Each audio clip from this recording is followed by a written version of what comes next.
Então, o Evangelho de Marcos, capítulo 10, versículos 17 em diante. Eu vou lendo versículo por versículo e nós vamos comentando acerca dele. Amém? O título dessa pregação é Preço e Recompensa. Então diz assim o verso 17. Quando Jesus ia saindo, um homem correu em sua direção, pôs-se de joelhos diante dele e lhe perguntou: Bom mestre, que farei para herdar a vida eterna? Vamos orar.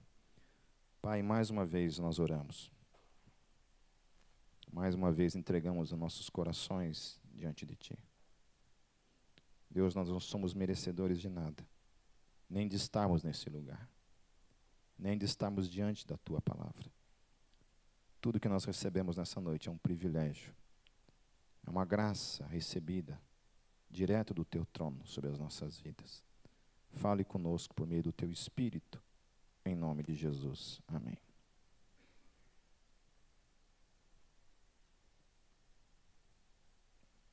Então o texto fala que um jovem ou um homem, alguns textos falam que era um jovem, algum texto fala que era um homem. Nos sinópticos, ele aparece no livro de Mateus, no livro de Marcos, no livro de Lucas. Então, em alguns dos evangelhos vai aparecer simplesmente um homem, outros vai aparecer um jovem, denotando que era um cara, então, de uma idade pequena. E algumas versões falam que ele era um certo príncipe. Então, onde aparece um homem, em algumas versões aparece um certo príncipe, denotando que esse cara era um cara de uma certa, de um certo nível social alto, ok? Portanto, era um cara rico, ok? Então, ele vai na direção de Jesus, ele se coloca diante de Jesus e ele faz uma pergunta para Jesus: O que farei para herdar a vida eterna? E isso me faz refletir acerca desse cara, como sendo um homem rico. Denota que também pessoas ricas, não somente pobres, mas pessoas ricas também, têm certos tipos de angústias, certos tipos de necessidades, certos tipos de desesperos existenciais também dentro delas. Ou seja, não tem dinheiro que compre certas coisas. Não há dinheiro, não há nada, nenhum bem material que supra ou venha suprir algumas angústias da existência humana. E esse cara era um desses que era rico, provavelmente podre de rico, e olhando para a sua existência, havia essa necessidade desesperadora. E ele vai até Jesus, então, porque ele encontra em Jesus esse cara que, de alguma forma, tinha uma resposta para essa angústia na vida dele. Essa angústia existencial acerca da vida eterna. Dentro de cada ser humano, há um grito desesperado por eternidade. Por isso que, quando nós nos deparamos com a morte não é uma coisa assim natural para nós.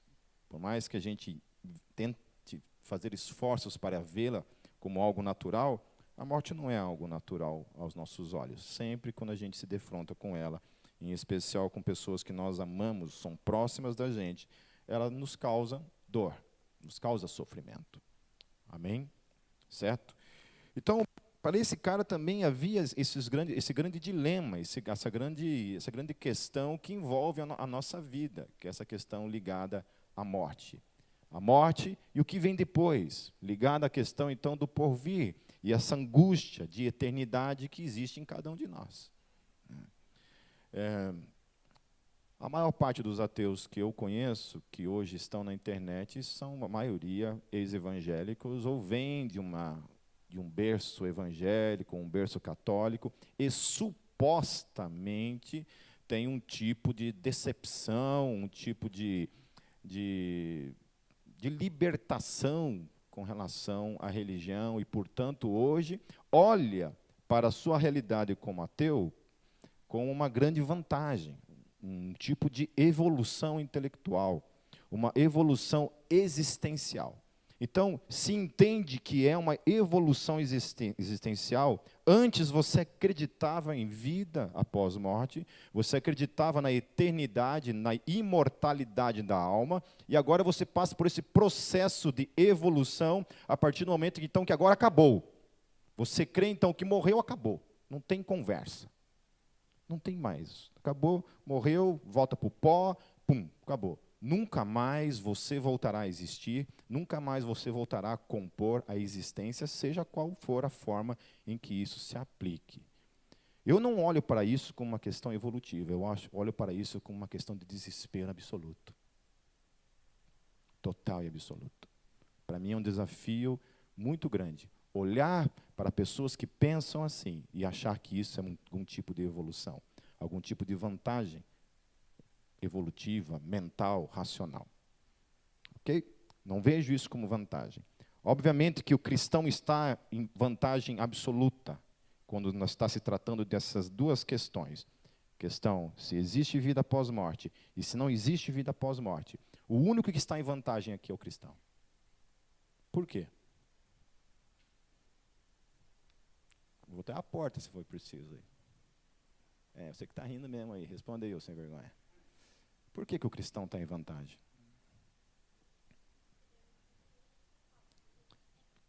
Se existe vida após morte, ou se Deus existir, se existe vida após morte, quem que está ferrado?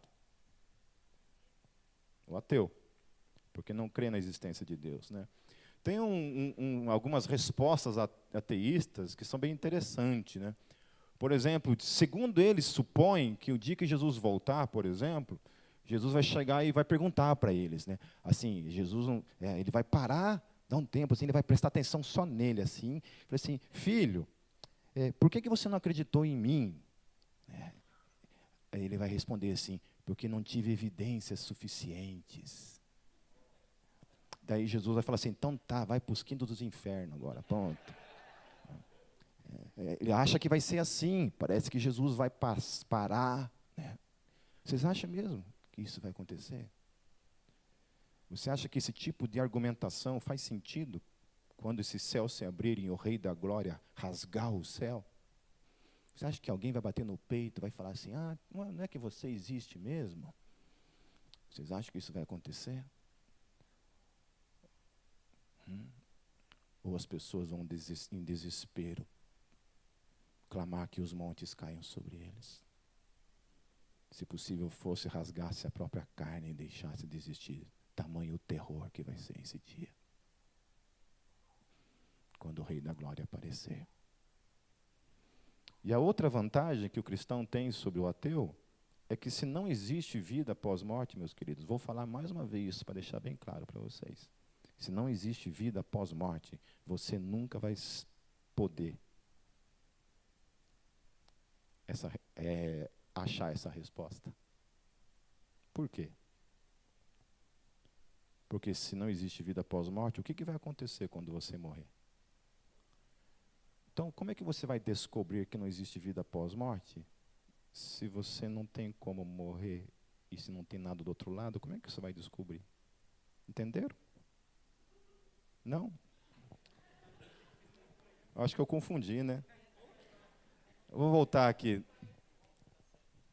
Se não existe vida após morte, não tem possibilidade de você descobrir que não existe vida após morte. Porque só tem um jeito de você descobrir que não tem vida após morte. É morrendo. É morrendo. Ok? Se não existe vida após morte, não tem como se descobrir. Agora, se existe vida após morte, você irá descobrir um dia isso. Eu espero que descubra do lado de Jesus. Amém? A outra questão ligada a esse texto é que o texto fala que esse homem, príncipe, se coloca de joelhos diante de Jesus.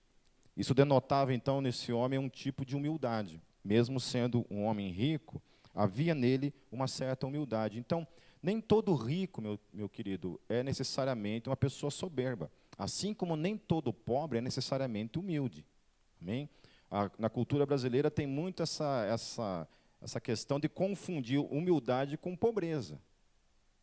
Ai, aquele cara é humilde, você fala, né? Por que ele é humilde? Porque ele não tem nenhum chinelo, né? Não tem nada para vestir.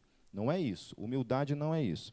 Um rico pode ser humilde, assim como um pobre também pode ser humilde, ok? E assim como também um rico pode ser soberbo, e um cara que não tem nada pode ser extremamente orgulhoso, prepotente e cheio de si mesmo. Amém? Uma outra coisa que o texto fala ainda no versículo 17 é que ele fala essa questão do herdar. Ligado isso à questão da herança. Como eu faço para herdar? Como eu faço para ter essa herança? Como eu faço para adquirir isso que pertence a outro, a mim? Você só herda aquilo que é do outro. Amém? Certo? Você tem uma coisa que pertence ao teu pai ou à tua mãe, quando eles morrem, eles deixam essa herança para vocês. Então ele está falando sobre essa questão da herança. Aí eu acho muito poderoso, e vocês vão abrir bastante a Bíblia hoje, para ver textos que vão confirmar isso que eu estou falando. Por exemplo, Romanos 8,17. O texto diz assim: e se nós somos filhos, somos logo herdeiros também, herdeiros de Deus e co-herdeiros de Cristo. Amém. Amém.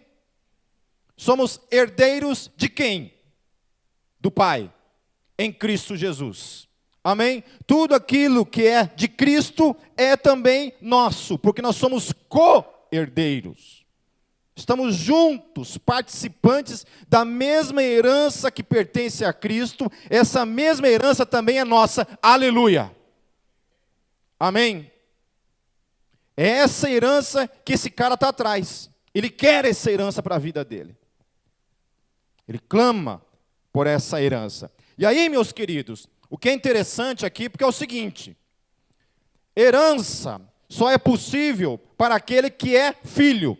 Ou então, uma questão humana aí, o cara vai lá, coloca, não tem filhos, aí ele vai lá e coloca a herança dele no nome de alguém. Mas, geralmente, se coloca no nome do filho.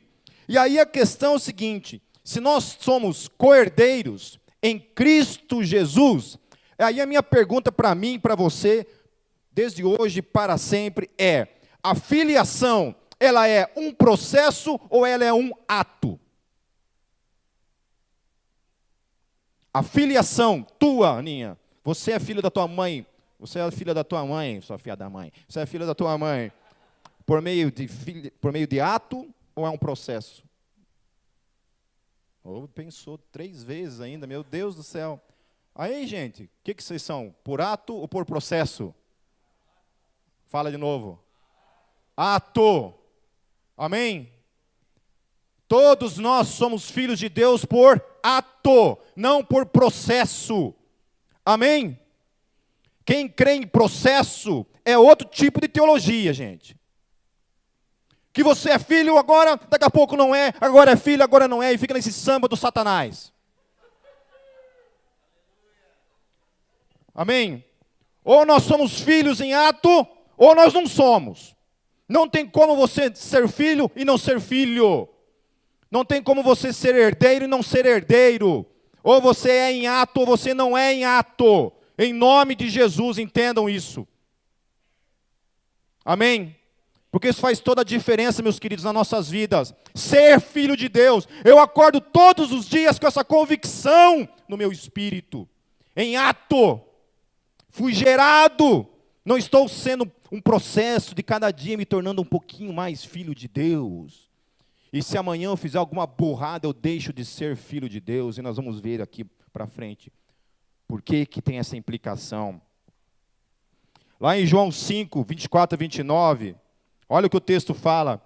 Eu lhes asseguro, quem ouve a minha palavra e crê naquele que me enviou, tem a vida eterna, aleluia. Tem a vida eterna e não será condenado, mas já.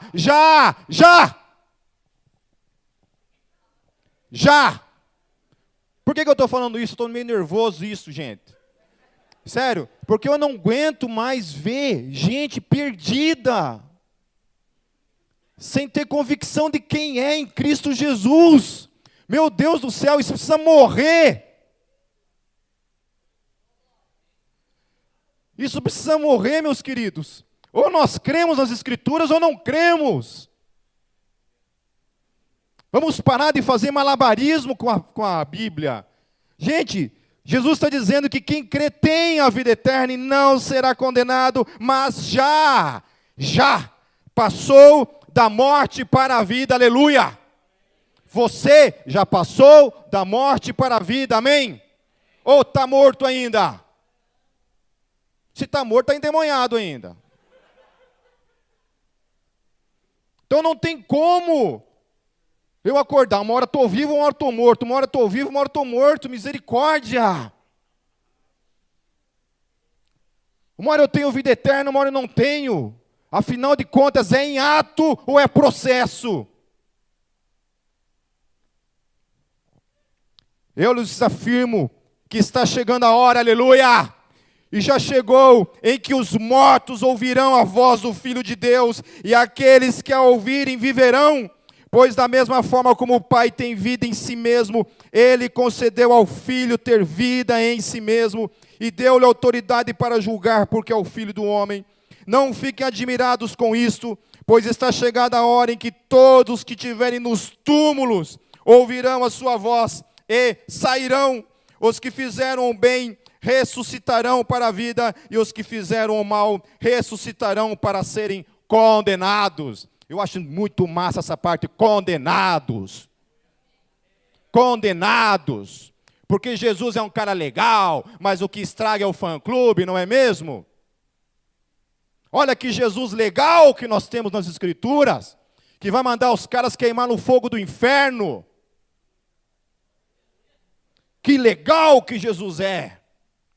Um Jesus que não se aplica nessa teologia furada, politicamente correta que está aí fora, que propõe um evangelho sem sangue, um evangelho sem justiça, um evangelho que não traz juízo, um evangelho que é só love.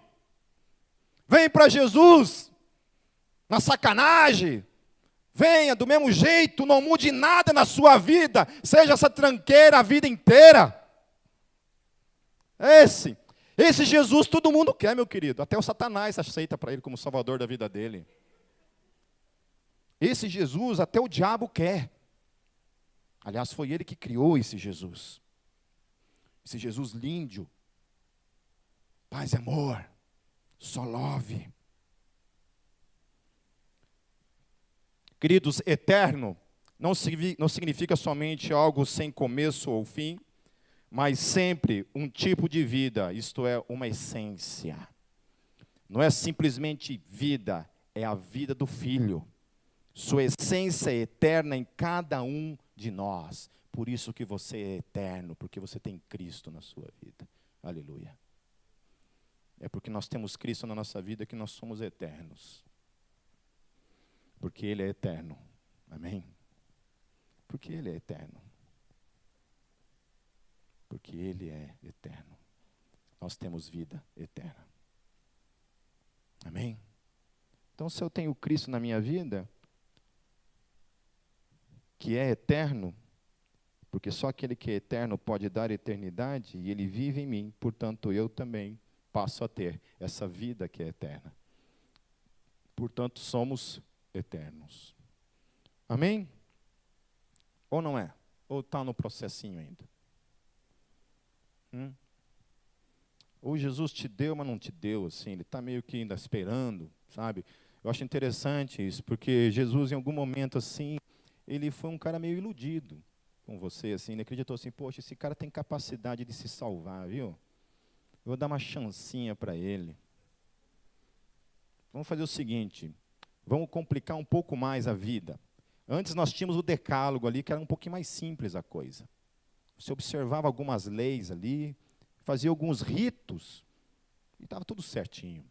Agora vem Jesus e complica 10 vezes pior a coisa, porque antigamente adultério se era pego no ato em si, agora não. Agora se você pensar, você está no colo do capeta. Se você pensar, na tua mente, você desejar, Jesus falou que você já pecou. Antigamente, matar era dar uma facada, dar um tiro, dar uma espadada, sei lá, alguma coisa. Jesus não tinha tiro, mas eu falei tiro de flecha, pronto. Aí vem Jesus e fala que não. Se você amaldiçoar o teu irmão, você já está matando ele. Ou seja, meu Deus, então ele complicou tudo. Porque depende de mim. E antigamente, já era difícil o negócio. Já era difícil. Já era um negócio complicado, que ninguém conseguia fazer. Aí ele vem e complica. E agora é o seguinte, se você não fizer essas coisinhas aqui, você está lascado. E aí você tem que torcer todo dia você tem que entrar num desespero existencial. Porque a salvação depende unicamente, exclusivamente de você. E aí, meu filho, se lasque todo dia. Ai de você se você tiver um azar desgraçado de morrer naquele dia que você deu a dedada na quina da cama e você falou, fiada. Daí dá um ataque fulminante, você cai duro no chão. Ou naquele dia que você está andando na rua, você dá aquela olhadinha assim, né? Você dá aquela olhadinha para trás, bem nessa hora vem uma bala perdida. Aí, não é? Então depende de quem, afinal de contas, esse negócio todo. E aí olha só que 2 Pedro 1, 3 e 4 diz assim, seu divino poder nos deu todas as coisas de que necessitamos para a vida. Quem que deu para mim e para você o poder que nós precisamos? Quem que deu, meus queridos? Quem? O texto está falando? Seu divino poder nos deu todas as coisas que necessitamos para a vida e para a piedade, por meio do pleno conhecimento daquele que nos chamou para a sua própria glória e virtude. Por intermédio destas, ele nos deu as suas grandiosas e preciosas promessas, para que por elas vocês se tornassem participantes da natureza divina e fugissem da corrupção que há no mundo causada pela cobiça. Aleluia. Participantes da natureza divina. Repita comigo. Participantes da natureza divina. Amém? Participantes da natureza divina. Participantes. É parte. Não me peça para explicar como, de que maneira, como que isso funciona. Mas cada um de vocês que estão aqui, meus queridos, que tem Cristo como Senhor de suas vidas, todos vocês são participantes da natureza divina. A natureza de Deus está em você. A natureza de Deus é eterna. E é essa natureza em cada um de nós que nos possibilita viver uma vida de santificação para a glória de Deus. Porque Deus é santo e vem habitar em mim e em você, que somos pecadores, essa natureza nos possibilita então a viver uma vida segundo o coração de Deus. Aleluia. Aleluia. Porque se fosse depender de nós, para que o Espírito Santo, né? Para quê? Só para avisar quando a gente faz alguma coisa errada? É para isso que ele serve? Versículo 18, respondeu-lhe Jesus, por que você me chama bom? Ninguém é bom a não ser um que é Deus. Muita gente olha para esse texto e pensa que Jesus está dizendo que ele não é bom, né? Que só Deus que é bom, e aí o cara já entra numa paranoia herética aqui, e não é isso, meus queridos. Jesus está respondendo aquilo que qualquer judeu responderia naquela situação. Quando pergunta quem é bom, todo mundo ia dizer, Deus é bom. Então o cara está querendo fazer uma pegadinha com ele, e ele meio que responde, assim, olha, o que você está querendo me pegar? Não vai me pegar não. Ok? Aí, o texto está dizendo o seguinte, em Hebreus 2:10, diz assim, ao levar muitos filhos à glória, convinha que Deus, por causa de quem e por meio de quem tudo existe, tornasse perfeito, mediante o sofrimento, o autor da salvação deles. E aí outro texto que é muito interessante também, porque aqui fala que Jesus foi aperfeiçoado. Aperfeiçoado dá um entendimento de que Jesus não era perfeito e que, portanto, ele se tornou perfeito depois. Não é isso que o texto está dizendo. O que o texto está dizendo é que Jesus, como homem, o homem que estava caminhando para o sacrifício perfeito, ele, como homem, foi aperfeiçoado para se tornar um sacrifício mais perfeito ainda, que ele já era perfeito, mas ele precisava passar por certos sofrimentos para representar realmente eu e você naquela cruz. Por que isso? Porque bode e ovelha, meu querido, primeiramente, não tem escolha. Não tem concepção, não tem consciência acerca do seu próprio sofrimento. Jesus não. Ele passa por essa via dolorosa, ele passa pelo sofrimento, e ele é aperfeiçoado pelo sofrimento, e a Bíblia então desafia a mim e a você a passar pelo mesmo caminho. Aleluia. O aperfeiçoamento da fé só se dá por meio do sofrimento. Quisera eu que não fosse assim. Essa é a parte da Bíblia que eu menos gosto. A parte em que a fé é aperfeiçoada por meio do sofrimento. Minha esposa hoje escreveu um texto que me impactou.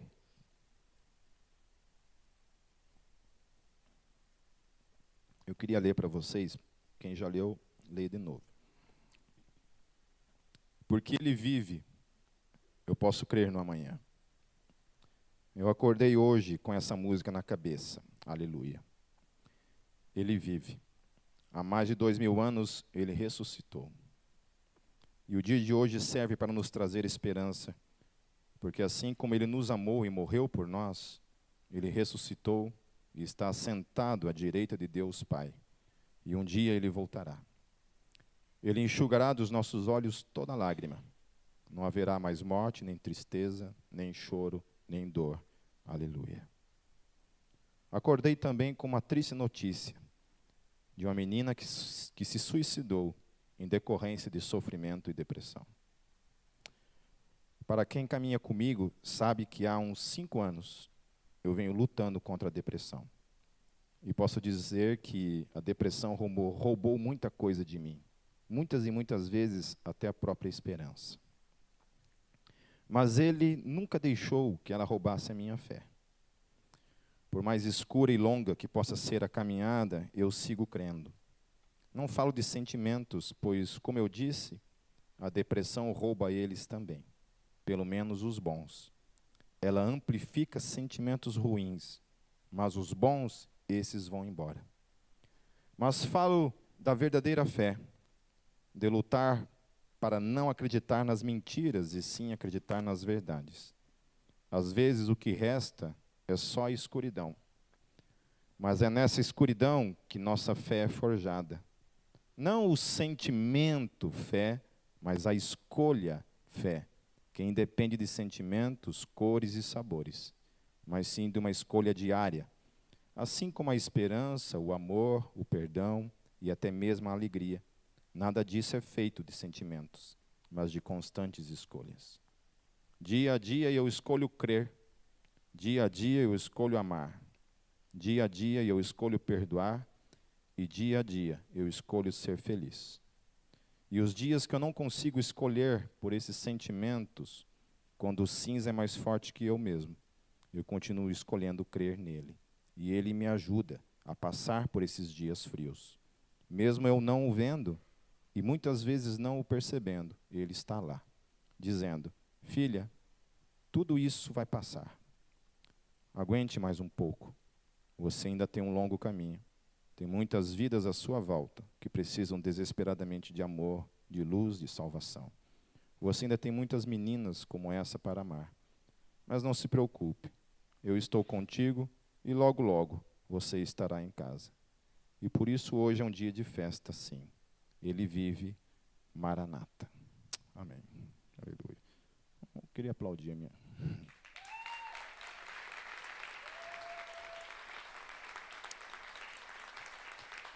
Porque eu fico pensando nessas questões. Eu sou um cara assim muito sentimental mesmo. Sou um cara movido por emoções, por essas coisas. Não é à toa que eu estou envolvido com música. Mas eu sei que a minha fé não pode ficar na dependência disso. Porque, principalmente quando chega em momentos como esse que ela descreveu para ela mesma, olha, só sobra fé. Só isso que sobra. Tem momentos que só sobra fé. Tem momentos que a gente tem alegria da salvação, a gente tem, sabe, sentimentos que nos fazem chorar diante de Deus e outras coisas, mas Tem momento que a gente não sente nada. A gente se torna uma pedra, sem sentimentos, sem nada. Mas a fé permanece ali, nos conduzindo, nos levando até o fim. Amém? Versículo 19.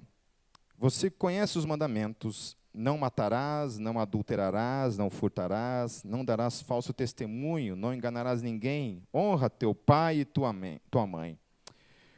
Parece propor, então, algum tipo de salvação, né, por meio da lei. E aí, meus queridos, há uma questão bem interessante lá em 1 Coríntios 5, 10 e 11, que diz assim: com isso não me refiro aos imorais deste mundo, nem aos avarentos, aos ladrões ou aos idólatras. Se assim fosse, vocês precisariam sair deste mundo. Mas agora estou lhes escrevendo que não devem associar-se com qualquer que, dizendo ser irmão, sejam imoral, avarento, idólatra, caluniador, alcoólatra ou ladrão. Com tais pessoas vocês não devem comer. Eu acho interessante isso, porque Jesus está falando uma questão sobre obediência a certos mandamentos, que parece que essas observações implicariam algum tipo de salvação. E aí vem Paulo e aponta o seguinte: se tem pessoas no meio de vocês, não lá fora, não lá no mundo, não tem como você deixar de estar no mundo rodeado de pessoas que vivenciam uma vida de pecado, uma vida longe de Deus. Agora Paulo está apontando para dentro da igreja, pessoas que estão dentro da igreja. Ele está dizendo assim, dizendo-se irmão. O cara fala, não, eu sou irmão em Cristo Jesus, sou assim. Aí o texto aponta o seguinte: se esse cara vive uma vida de imoralidade, de avareza, de idolatria, caluniando os outros, é alcoólatra ou é ladrão, o texto está dizendo o seguinte: com tais pessoas, vocês não devem nem comer. Pô, mas espera aí, a salvação não é pela graça? O que Paulo está dizendo é o seguinte: é pela graça, meus queridos. Com certeza é pela graça. Mas pessoas que no dia a dia denotam certos tipos de comportamentos, mesmo se dizendo irmãos, não são irmãos em Cristo Jesus. Não são participantes da natureza em Cristo Jesus. Não têm a vida eterna dentro deles. Isso tem que trazer para a minha vida e para a tua vida um certo temor e tremor diante de Deus. A minha vida, na vida de cada um de nós. A gente tem que olhar para isso. Então Jesus está dizendo, olha, está ali a questão da lei. Então, guarde essa frase com vocês. A santificação, ou a vida de santificação, é a conversão em ação. Amém? Repita comigo. A santificação é a conversão em ação. Amém? Então agora é o seguinte, eu sou convertido. Convertido, a palavra convertido significa isso, que eu estava indo para um caminho lá, né, aproveitando a vida, se é que vocês me entendem. Estava indo lá, bebendo todas, passando a rasteira geral. Estava lá, no colo do Satanás, indo lá, e o diabo cutucando, e nós indo. Né? Estava indo lá, o Senhor Jesus se apresenta no meu caminho, me pega e fala assim, não, agora você vai nessa direção, acabou. Tchau, Satanás, nunca mais. Ela vai nessa direção, né? Vem, Satanás, não vai pegar mais? Não vou pegar mais, não. Não vai mais encher a cara? Também não. Não vai mais fumar maconha? Também não. Não vai mais nada? Não, mais nada. Agora é Cristo, estou indo na direção dele. Eu sou dele, pertenço a ele. A natureza divina veio agora para dentro de mim. E agora eu vivo essa vida de santificação para o meu Deus. Porque eu mudei de direção. Eu não estou mais indo para lá, estou indo para lá agora, nessa direção. E a vida que agora eu vivo nessa direção é demonstrada por meio de frutos, de mudanças, de caráter, de conduta no dia a dia, que demonstra que eu mudei a minha direção. Agora, se eu continuo nessa direção, então, eu estou em Jesus, estou indo lá, nessa direção, a direção contrária que ele está indicando, tem coisa errada aí, meu querido. Tem coisa errada. Tem coisa errada. Colossenses 3,5 diz assim, ó, assim, façam morrer tudo que pertence à natureza terrena de vocês. E ele fala então, imoralidade sexual, porneia, amém? Impureza, paixão, desejos maus e a ganância, que é idolatria. Amém?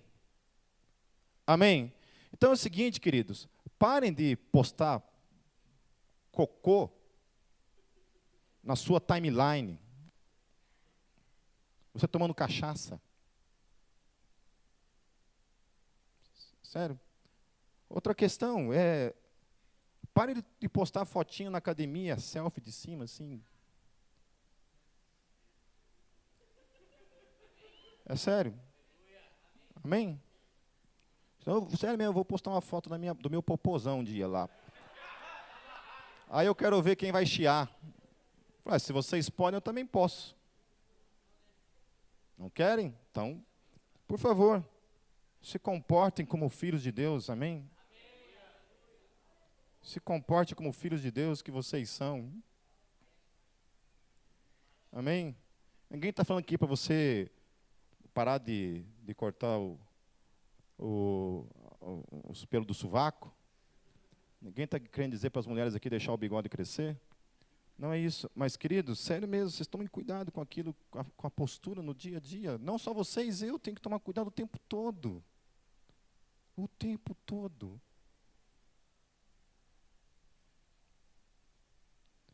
E volta a falar, não sou eu quem está falando. O Pipe está sendo moralista. Pô, então vamos rasgar essa porcaria dessa carta de Paulo aqui, meu Deus do céu. Vamos jogar fora isso aqui, não serve para nada. Isso aqui não diz nada para mim, para você. Isso aqui é só teoria. Isso é teoria. A gente lê isso daqui, sai daqui e faz totalmente o contrário disso daqui. E a gente acha que está sendo inteligente. No versículo 20 diz assim, ele declarou, mestre, a tudo isso tenho obedecido desde a adolescência. Aí Jesus simplesmente olha para ele e fala assim, tem certeza, né? Oh, que legal. Você está olhando para tudo, tem tudo, obedecendo tudo, tudo. Aí, como eu falei, era simples. Sempre é simples. É mais simples sem Deus. Aí vem Jesus, complica tudo. Ele fala, então tá, já que você está guardando tudo, desde os 12 anos de idade você guarda desde os 12 anos de idade. Então tá. Então é o seguinte, já que você já é perfeito, então você vende tudo que você tem, dá aos pobres. Vende não. Pega tudo que você tem e dá aos pobres. E vem e me segue. Aí você vai ser perfeito. E aí o texto fala lá no versículo 21, Jesus olhou para ele e o amou. Falta ali uma coisa, disse ele. Vá, venda tudo o que você possui e dê o dinheiro aos pobres, e você terá um tesouro do céu. Venha e siga-me. O problema é que o preço que Jesus estava exigindo dele era alto demais. E o que é interessante no texto é que Jesus não suaviza a questão. Jesus não negocia a questão. Jesus não olha para aquela situação, cara, se fosse eu, essa igreja pobre do jeito que é, um cara rico na área, o Cacá se converte aqui na Gólgota. Daí você acha que eu vou chegar para o Cacá e falar assim, Cacá, dá tudo para os pobres? Eu chego para o Cacá, o número da conta da Gólgota está aqui, ó. Se for dar o dinheiro para alguém, dê para mim. Agora, Jesus não. Jesus não está interessado em absolutamente nada. Você quer me seguir? Quer? Larga tudo.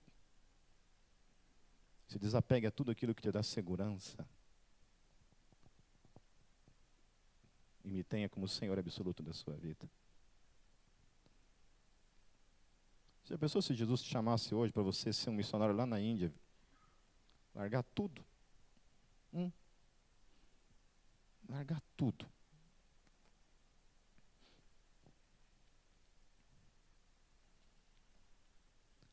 Guarde essa frase com vocês, meus queridos. Quem facilita o discipulado gera discípulos que não pagarão o preço quando necessário. Vou repetir. Quem facilita o discipulado gera discípulos que não pagarão o preço quando necessário. O que acontece?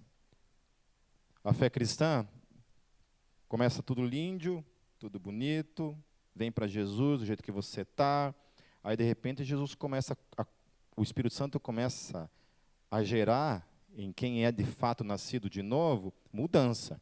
E em quem não é nascido de novo, porque não se converteu, veio do jeito que era. Não é? Não foi isso que foi dito? Vem do jeito que você é. Ao invés de dizer, olha, você precisa se converter dos teus maus caminhos. Você precisa se arrepender dos teus pecados. E aí aconteceu aquilo que o Brunello sempre fala. Aconteceu uma metanoia, que é uma mudança de vida, uma mudança de mente no cara. E aí o cara muda o comportamento. E aí isso muda. Só que acontece o seguinte, como o cara veio do jeito que ele estava, ninguém falou nada de conversão, ninguém falou nada de mudança de vida, ele vem todo torto, permanece torto. Aí, quando você vai cobrar dele para que ele tenha certas atitudes, o que acontece? Ele escapa. Ele vai para a galera. Por quê? Porque ele nunca conheceu Deus, ele não sabe quem é Jesus. Ele não sabe o que é conversão, ele não sabe o que é mudança de caráter, o que é mudança de vida. Por quê? Porque a igreja facilitou o processo.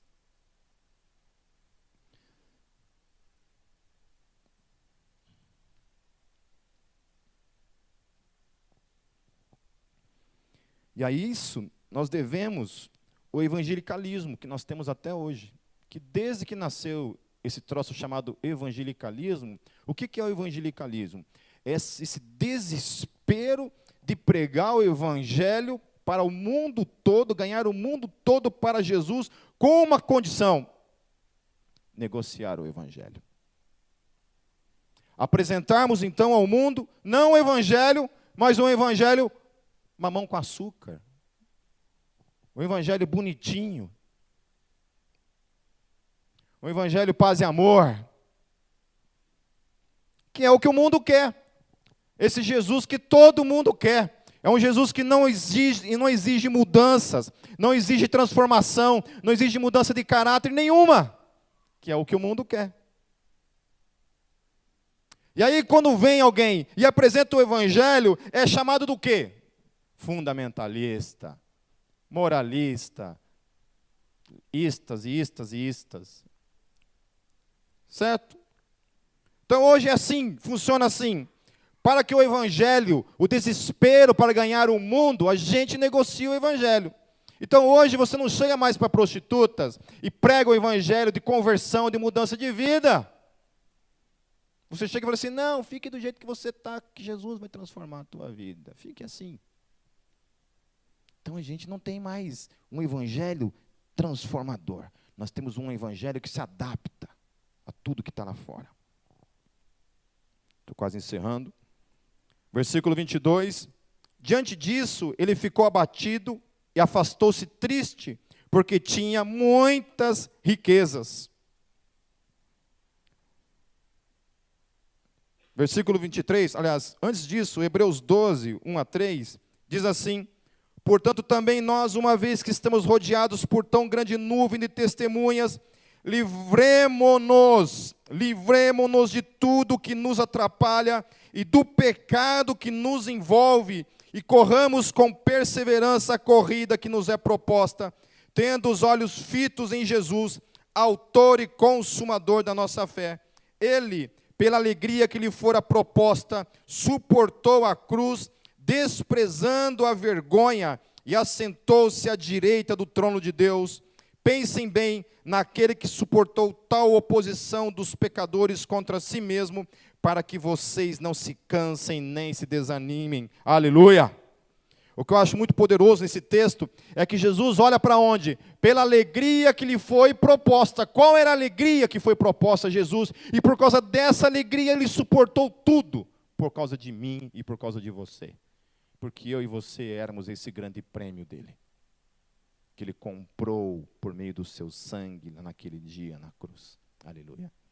Daí o mais triste nisso é que esses que foram comprados pelo sangue, Ele olhou para vocês, para mim, para cada um de nós, como esse grande prêmio, a grande alegria do coração dele, e por isso ele foi capaz de suportar, e nós somos incapazes de suportar por causa dele. Por quê? Porque o evangelho, bonitinho, o evangelho do Jesus hippie, é esse. Ele só faz o que está com vontade de fazer, meu querido. O negócio dele é ficar o dia inteiro deitado na sombra, ouvindo Led Zeppelin, Jimi Hendrix, Bob Marley, é isso aí. Quando vem o sofrimento, que é o momento dele de realmente demonstrar a sua fidelidade a Deus, ele chuta o balde.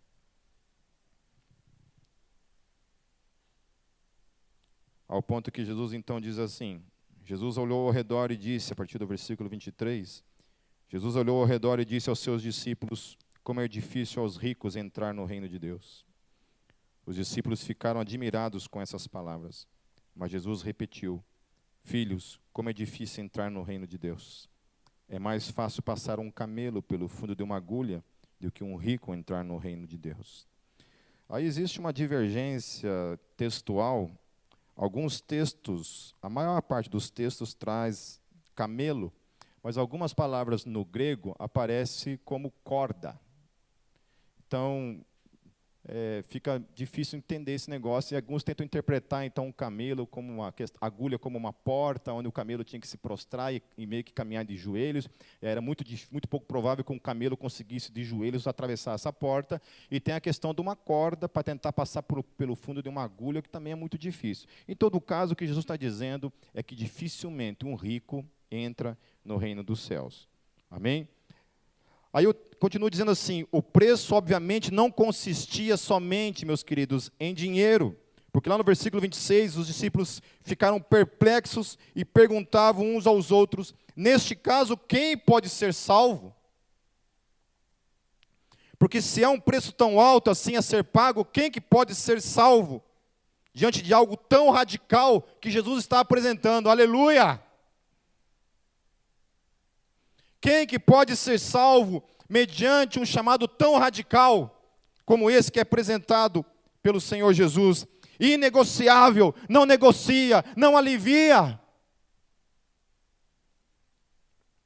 Aí no versículo 27, Jesus olhou para eles e respondeu, para o homem é impossível. Aleluia. Eu glorifico a Deus por isso. Eu glorifico a Deus porque eu sou um falido. Porque não existe nada em mim, que me torna capaz de me salvar. Não há nada em mim que me dá a capacidade para isso. Aleluia. Nós somos pobres, cegos e nus, trapos de imundícia. Jesus falou assim, olha, ninguém. Para o homem, é impossível. Os discípulos perguntam, tá, mas e aí, quem pode ser salvo? Jesus falou assim, pelo homem, ninguém. Se depender de mim, de vocês, ninguém. E o texto diz então, mas para Deus, não. Aleluia. Todas as coisas são possíveis para Deus. Então, onde há a falência humana, a incapacidade do homem de se salvar, para Deus há toda a capacidade e a possibilidade nele. Só é possível se Deus operar as possibilidades. Repita comigo, só é possível se Deus operar as possibilidades. Amém? Se Deus não operar as possibilidades, ela não existe. Então Pedro começou a dizer-lhe, nós deixamos tudo para seguir-te. E aí vem a questão, meus queridos. Eles receberam a graça para isso. Para seguirem Jesus, porque Jesus foi até eles e falou assim, vem e me segue. Larga tudo, vem e me segue. O texto diz assim, não fostes vós que me escolhestes, mas fui eu que escolhi vocês. Vem cá, me sigam. Aí o Pedro fala assim: Senhor, nós largamos tudo para te seguir. Mas largaram por quê? Porque eles receberam as condições para largar e irem atrás do Senhor Jesus. Na emenda de Mateus, no capítulo 19, 28, Mateus diz assim: Jesus lhes disse: digo-lhes a verdade, por ocasião da regeneração de todas as coisas, quando o Filho do Homem se assentar em seu trono glorioso, vocês que me seguiram também se assentarão em 12 tronos, para julgar as 12 tribos de Israel. Voltando para Marcos, no verso 29, respondeu Jesus: digo-lhes a verdade, ninguém que tenha deixado casa, irmãos, irmãs, mãe, pai, filhos ou campos por causa de mim e do Evangelho, deixará de receber 100 vezes mais já no tempo presente, casas, irmãos, irmãs, mães, filhos e campos, e com eles perseguição, e na era futura a vida eterna. Contudo, muitos primeiros serão últimos, e os últimos serão os primeiros. Eu acho interessante esse texto, porque ele fala assim, por causa de mim e do Evangelho. E aí é uma outra coisa, que eu queria terminar, que é o seguinte: olha só que coisa interessante a questão da fé cristã. Nós somos salvos por causa que alguém fez algo por nós. Quem? Jesus. Amém? Certo? Ou somos salvos porque você fez alguma coisa possível para tornar você salvo? Não, foi por causa do que Jesus fez. Agora o texto está dizendo que nós, além daquilo que ele fez, ele possibilita então para cada um de nós vivenciar essa vida por meio do Espírito Santo que vem viver em cada um de nós. Porque a vida eterna está dentro de cada um de nós. E aí o texto fala o seguinte, que ele dá essa vida, ele morre por mim, possibilita isso, envia o Espírito Santo, e o texto ainda fala que nós vamos receber um prêmio por causa disso. Você e eu vamos receber um prêmio por não termos feito nada. Porque até a possibilidade de deixar as coisas e segui-lo é fruto da graça dele na nossa vida. Não há um momento na minha vida em que eu penso assim, poxa vida, um dia eu deixei Foz do Iguaçu para trás e vim para Curitiba para me lascar, para servir a Deus porque eu amo a Deus. Todos os dias eu falo assim, Deus, obrigado, porque o Senhor me concedeu a graça de me tirar daquela cidade, me trazer para Curitiba e me tornar um instrumento nas tuas mãos. Porque se não fosse a tua graça, Senhor Jesus, eu estaria em Foz do Iguaçu, enterrado sob 7 palmos debaixo da terra, morto. Ou perdido como eu era.